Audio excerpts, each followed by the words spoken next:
우리 모두를 장로님 두 가정만 우리가 부르신 것이 아니라 우리 모두를 집사로, 장로로, 또 우리 성도로 부르신 하나님의 그 부르심의 이유에 대해서 오늘 좀 살펴보겠습니다. 제가 좀 짧은 시간 제 나름대로는 굉장히 충격을 받고 굉장히 강한 인상을 받은 말씀을 오늘 짧게 소개하겠습니다.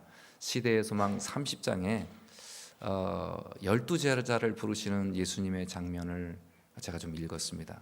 그런데 거기에 빌립과 나다나엘, 유다와 요한, 가룟 유다와 요한, 이 네 명에 대해서, 특별히 가룟 유다와 요한에 대해서 짧게 설명되어 있습니다. 그런데 오늘 우리에게 많은 것을 생각하게 해주는 그런 말씀입니다. 부르신 이유입니다. 마가복음 3장 13절에 보면은 하나님께서 보내신 예수님이 이 땅에 오셔서 이 땅에 하나님의 목적을, 이 땅을 구원하는 하나님의 목적을 이루시기 위하여 혼자 일하지 않으시고 제자들을 부르셨습니다. 다 같이 읽습니다. 시작. 또 산에 오르사 자기의 원하는 자들을 부르시니 나아온지라. 이에 12를 세우셨으니 이는 자기와 함께 있게 하시고 또 보내사 전도도 하도록 하셨습니다. 예수님이, 하나님 보내신 이 예수님이 하나님의 보내신 아버지의 목적을 이루기 위하여 자기가 원하시는 제자들을 부르셨습니다. 근데 예수님이 원하신 제자들이 좀 신분이 특별합니다. 12명을 세우셨는데 한 명 빼고는 다 예수님이 부르셨어요. 그 한 명은 예수님이 안 부르신 사람이 나왔는데 예수님 앞에 자원에서 나온 사람이 누구죠? 오늘 등장할 가롯 유다죠. 11명의 예수님이 원하신 분들이 어떤 사람들이었습니까? 어부들, 그 다음에 세리, 그 다음에 데모 열심히 하는 열심당 시몬, 뭐 여러 가지, 세리, 마태, 그 다음에 다양한 배경을 가진 사람들인데 당시에 사회적으로 인정받고 촉망받는, 그 옆에서 자기를 보좌하고 자기를 잘 섬겨줄 비서 혹은 참모, 그런 자격을 갖춘 사람들을 뽑지 않으시고 특별한 목적으로 예수님이 원하시는 사람들을 부르셨습니다. 그 면면을 보면 더 우리가 자세히 알게 됩니다. 시대소망은 계속 말합니다. 예수께서는 제자들을 당신에게서 보고 들은 것을 세상에 선포하는 증인으로 내보내기 위해서 부르셨다. 예수님께 보고 들은 것을 나가서 선포하고 그것을 알려주도록 부르셨습니다. 이 예수님이 부른 사람들은 하나님과 함께 일하는 일꾼, 세상을 구원하기 위해 하나님이 함께 하기 위한 일꾼으로 부르셨습니다. 그들이 구원하는 이 구원을 위해서 하나님 복음을 증거하고 보고 들은 것을 증거하도록 부름을 받았는데, 이 임무는 이 세상에서 가장 중요한 일이었으며 그리스도께서 가지신 일과 사명과 버금갈 만큼 중요한 일이었습니다. 복음교회의 대표자로 부름을 받았습니다. 그런데 우리가 주목할 만한, 또 세상이 기대할 만한 모든 엘리트들이, 모든 정치 지도자들이 자기의 모든 사명을 감당할 만한 참모들을 뽑는 방법으로 뽑지 않으시고 그런 자격에는 한참 모자라는 사람들을 뽑으셨다는 것입니다. 그들은 사회적인 명망이 전혀 없는 사람들이었습니다. 아니, 명망이 없다 못해 멸시를 받는 사람들이었습니다. 그래서 그들의 품성이 참 거칠고 험했습니다. 여기 말씀합니다. 예수님께서는 당신이 택하신 사람들의 품성을 아셨다. 예수님께서 원하신 사람들의 품성을 아셨습니다. 품성이 다 어땠습니까? 급하고 매너 없고 여러 가지로 부족한 것 다 압니다. 그 품성 다 압니다. 그 환경 다 압니다. 그들의 모든 약점과 허물을 구주께서는 훤히 아셨습니다. 그런데 그들을 원하셨어요. 그 중에 빌립을 한번 보겠습니다. 빌립은 나를 쫓으라는, 달면서 나를 쫓으라는 그 초기의 부르심에 처음 부름을 받은 그 최초의 제자 중에 한 명입니다. 그런데 빌립은 아주 하나님 말씀을 잘 따르길 원하긴 하지만 신실한 진리의 탐구자였으나 그의 마음은 파란 것이 뭐라고요? 믿는 데에는 느렸다고요.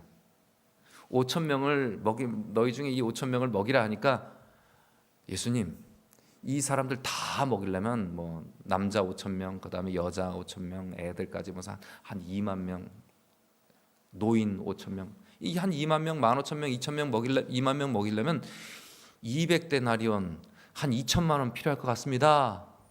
예수님이 원하시는 건 그 말이 아닌데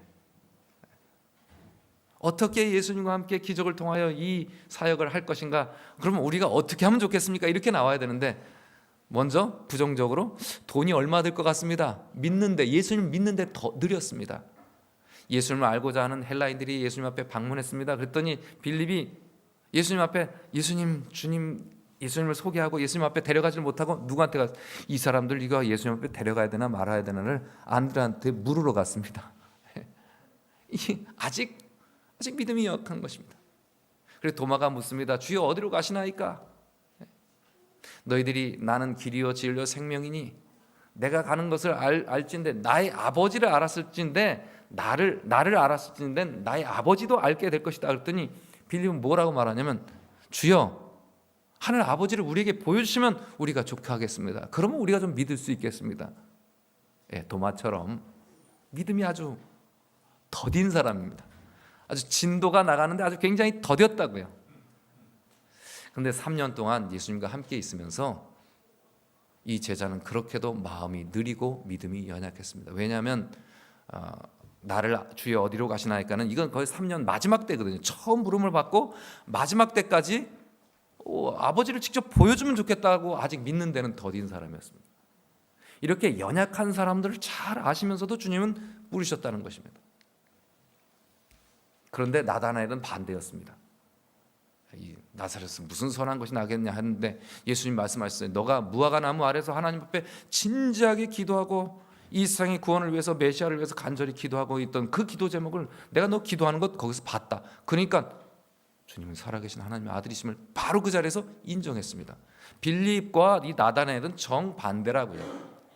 그는 매우 열렬한 기질을 가진 사람으로서 그의 믿음은 보이지 않는 실제를 붙들었습니다.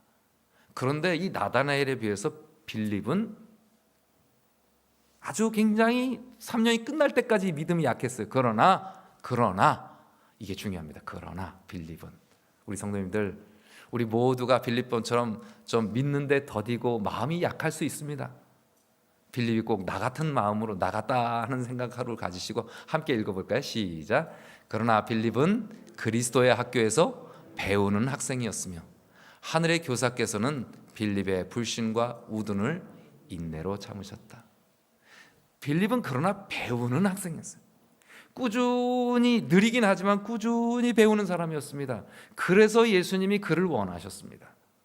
그가 아직 믿는데 더디어서 불신이 가득했고 아직 하나님의 진리를 깨닫는데 우둔했지만 인내하시면 그가 예수님께서 보고 들은 것을 아주 힘있게 우직하게 증거할 수 있는 사람임을 하나님은 아셨습니다. 그래서 주님은 참으시며 그리고 그를 원하셨습니다. 하나님이 원해서 이 더딘 사람을 부르셨습니다. 그러면 이번에는 빌립과 나다나엘을 비교했습니다. 이제 유다와 요한을 좀 비교해 보겠습니다. 유다는 엘리트였습니다. 유다는 오늘날 문고리 3인방이라고 불리는 사람처럼 그렇게 예수님 측근에서 뭔가를 해보길 원했습니다. 그래서 스스로 예수님 앞에 나왔습니다. 요즘 말로 하면 국회의원의 보좌관 정도 되지 않을까요?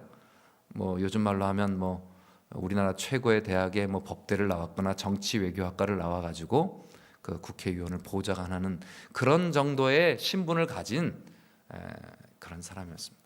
제자들이 예수님 앞에 이 사람이 찾아왔을 때 예수님은 이 제자를 아주 냉담하게 대하셨습니다. 여우도 굴이 있고 공중에 새도 집이 있지만 인자는 머리 둘 곳도 없다고 말씀하시면서 나 따라와도 너 고생한다, 너 별 얻을 거 없다라고 아주 냉담하게 내치시려 합니다. 그러니까 제자들이 다 이상하게 여깁니다. 저 정도 학벌과 저 정도 능력을 가진 사람이 우리와 연결되면 우리 이 나라의 정치권 어떤 능력 있는 사람과 연결도 해줄 수 있고 그 문고리를 열어줄 수 있는 사람이 될 텐데 왜 예수님께서는 저 사람을 원하지 않으신가 의아해했습니다. 그런데 유다에게는 절대적으로 부족한 게 있었습니다. 아까 빌립은 더뎠지만 뭐하는 학생이었다? 배우는 학생이었다. 그런데 유다의 차이는 이게 굉장한 엘리트였지만 유다에게 부족한 것이 하나 있었습니다. 그리스도의 품성을 그가 알지 못한 것이 아니었습니다. 3년 동안 예수님 곁에 있으면서 예수님의 모든 품성과 예수님의 진심을 보았습니다. 그는 예수님 영혼들을 사람들을 하나님께로 이끄는 그 예수님의 선한 능력, 선한 감화를 아주 그가 곁에서 보고 느낀 사람이었습니다.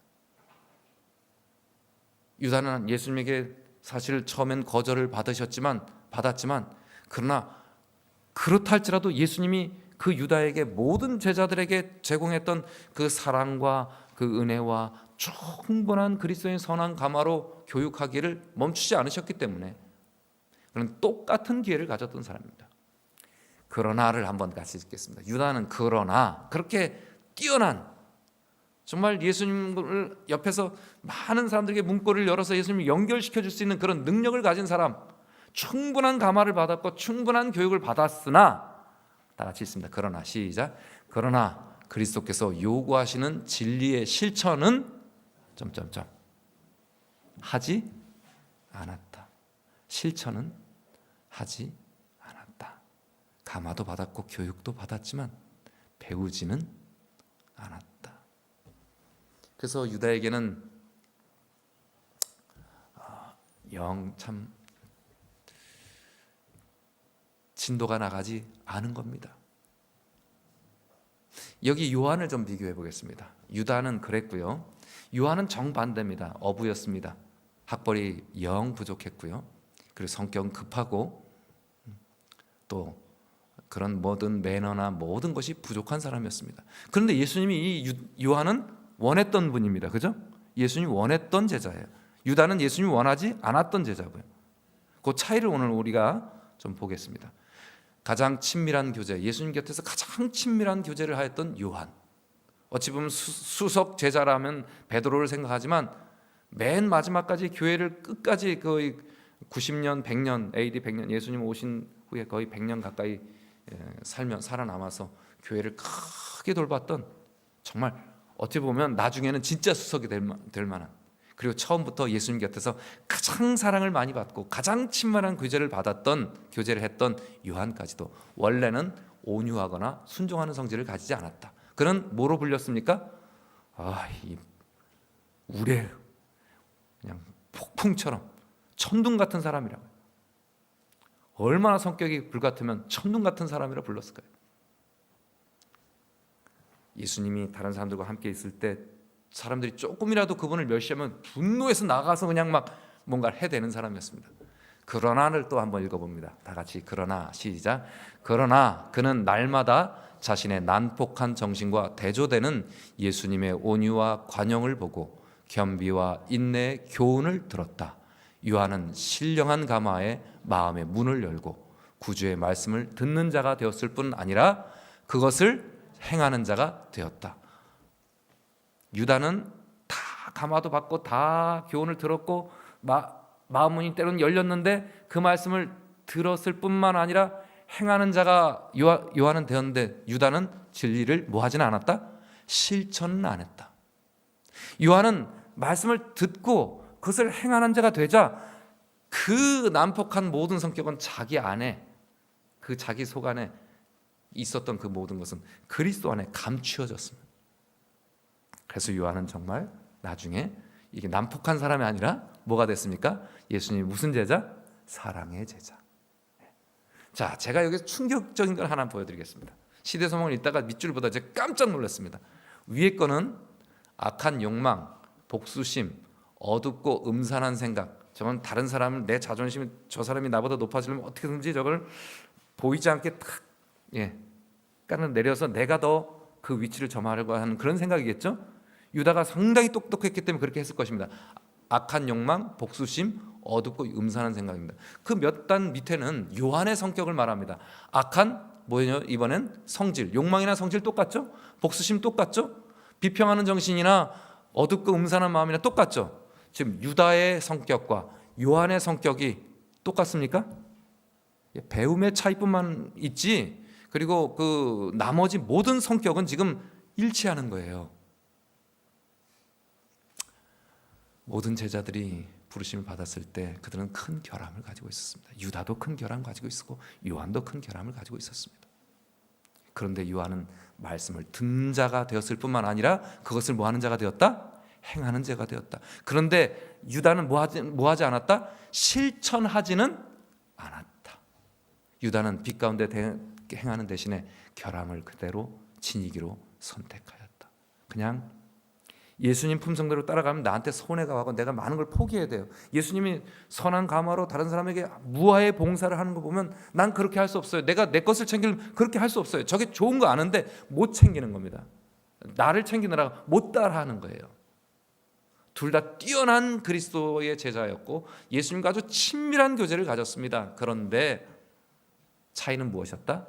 배우는 학생이었느냐 빌립처럼, 아니면 그것을 행하는, 말씀을 듣고 행하는 자였냐 요한처럼, 아니면 그냥 내 욕심 때문에 따라할 수 없는 사람이었느냐, 진리를 실천하지는 않았던 이 차이가 오늘 부르심에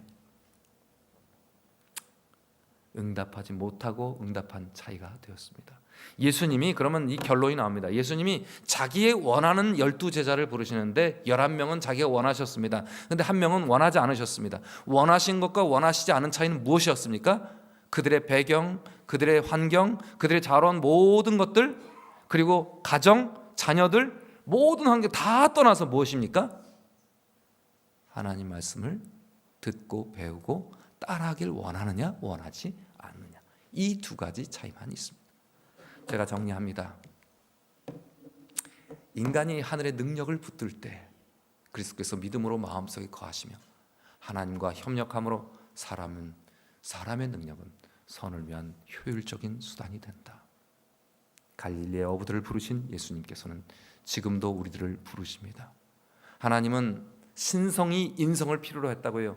예수님이 신성을 가진 하나님께서 인성을 필요로 했어요. 그래서 우리와 통로가 되시기 위해서 예수님 그렇게 해서 인간이 되심으로 우리와 통하는 사람이 되었습니다. 지금도 하나님께서는, 신성이신 하나님께서는 인성을 필요로 하십니다. 우리 모두를 필요로 하셔요. 우리를 통해서 똑같은 어려움, 똑같은 연약함을 가지고 있는 사람들에게 뭐가 되기 위해서, 통로가 되기 위해서 우리를 필요로 하십니다. 그래서 주님은 주님이 원하시는 우리들을 부르셨습니다. 여기 집사로, 장로로 부르셨습니다. 성도로 부르셨습니다. 부르심의 그 이유를 우리가 생각하면, 우리가 하나님 말씀을 뭐 할 것 같기 때문에, 들을 것 같기 때문에 하나님은 부르셨습니다. 그리스도께서는 최초의 제자를 통해서 하신 것처럼 우리를 통해 당신의 능력을 나타내길 원하십니다. 즐겨 하십니다. 부족하지만 하나님 말씀을 들을 사람들을 부르셔서 능력을 보여주신 것처럼요. 우리가 아무리 불완전하고 죄가 있을지라도 주께서는 자신과 동역하며 그리스도의 제자가 될 특권을 우리에게 똑같이 주십니다. 오늘 부름을 받은 우리 모두에게 똑같이 주십니다. 그리스도께서는 우리가 당신과 연합함으로 하나님의 사업을 행할 수 있도록 우리로 교훈을 받게 하시고, 우리를 받으면 우리는 실천한 것입니다. 제가 말씀을 줄입니다. 오늘 유다와 요한, 악한 생각, 악한 욕망, 그다음에 복수심, 그다음에 어둡고 음산한 마음, 비평하는 정신, 이 모든 것이 똑같았습니다. 뭐만 달랐습니까? 받고 실천하느냐, 아니면 거절하고 따르지 않기로 결심하느냐, 이 두 가지 차이에서 오늘 우리 성도님들은 무엇을 선택하시겠습니까? 우리가 부르심에 감사하며 온 성도님들이 할렐루야 했다면, 하나님이 너가 내 말을 듣고 내 말을 지키겠느냐 하시면, 우리 모든 성도님들 아멘으로 하답하시길 간절히 바랍니다. 하나님께 아멘하며 아멘 주여 순종하겠나이다, 주님을 따르겠나이다, 그렇게 결심하면 하나님 우리를 가장 귀한, 가장 사랑하시는 이 세상에 하나님이 필요로 한 통로로 우리를 사용하셔서 우리를 복되게 하시고 우리를 충분히 사용해서 하나님의 능력을 발휘하실 수 있을 것입니다. 아멘 하시는 우리 성도님들로 말미암아 하나님의 능력이 우리 교회에서 마음껏 발휘되는, 그래서 많은 사람들이 주께로 돌아오는 예수님의 참된 제자 되시기 바라며 말씀을 드리겠습니다.